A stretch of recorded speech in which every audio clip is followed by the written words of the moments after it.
हरिदास नाम का एक किसान भगवान कृष्ण का बहुत ही बड़ा भक्त था और वह हर महीने वृंदावन जाता था और भगवान को पेड़ों का भोग लगाता। वह पेड़े घर लाता था और पात्र देता था। कई सालों से यही चल रहा था।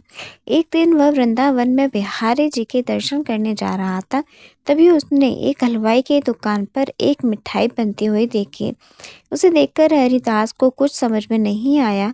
हरिदास से, भैया आप यह कौन सी मिठाई बना रहे हैं?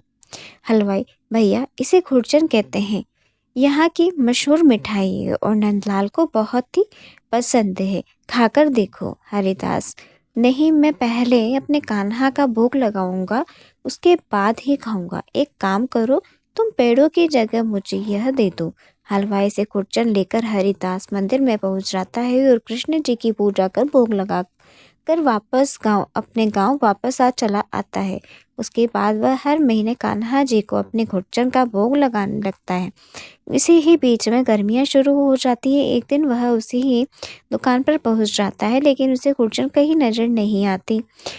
हरिदास, भैया आज खुरचन कहीं नजर नहीं आ रही है। हलवाई, भैया गर्मियों में दूध की कमी हो जाती है और खुरचन में बहुत ही दूध लगता है, इसीलिए गर्मियों में खुरचन नहीं मिलती और पूरे वृंदावन में नहीं मिलेगी। आप पेड़े ले जाओ। हरिदास, लेकिन भैया मैं तो खुरचन का ही भोग लगाता हूँ चाहता हूँ।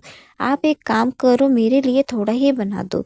हलवाई, भैया खुरचन नहीं बन सकती है, उसे बनाने में पूरा दिन लग जाता है और ना हमारे पास में छोटे बर्तन है जिसमें थोड़ी सी बनाए। आप मेरी बात मानो और पेड़ों का भोग लगा दो। हरिदास पेड़े लेकर मंदिर में पहुंच जाता है और भोग लगाकर वापस आ जाता है। रात के समय वह सो रहा था तो उसे सपने में कान्हा जी बाल रूप में दिखाई दिए और उसने देखा नन्हे कृष्ण की आंखों में आंसू निकल रहे हैं और सामने पेड़े पड़े हुए हैं। यह देखकर हरिदास की नींद खुल गई और वह रात को ही गांव से पैदल वृंदावन के लिए चल दिया। सुबह दिन निकलते ही वह उस हलवाई की दुकान पर पहुंच गया। अरे भैया जी, आप सुबह सुबह, क्या बात है? हरिदास, भैया आप मुझे बता दो कि खुरचन कैसे बनेगी, नहीं तो मेरे नंदलाल भूखे रह जाएंगे।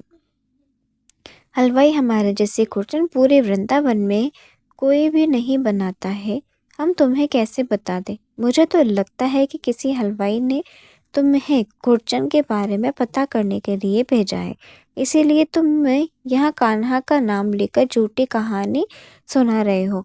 और भागो यहाँ से, फिर कभी नजर मत आना। हरिदास दुखी होकर कृष्ण जी के मंदिर में बाहर जाकर बैठ जाता है और वह भगवान के दर्शन करने भी नहीं जाता। हरिदास को सुबह से शाम हो गई और वह भूखा प्यासा मंदिर के बाहर बैठकर कृष्ण नाम का जप करता रहा।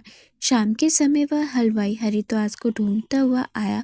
हलवाई, भैया जी मैं काफ़ी देर से आपको ढूंढ रहा हूँ।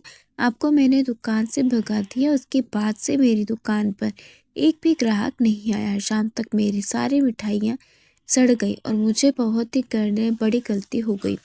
नंदलाल तुम्हारे द्वारा स्वयं मेरे मिठाई का भोग लगाना चाह रहे थे। मैंने घमंड में उनके सच्चे भक्त को मना कर दिया। अब तुम मेरे साथ चलो। और हरिदास, मुझे क्षमा करो भाई, मेरे कारण तुम्हें कष्ट हुआ। हलवाई, आप पहले मेरे साथ चलो, मैंने दूध मंगा लिया है। अब दुकान में हर दिन खुरचन बनेगी, चाहे कितनी भी महंगाई पड़े।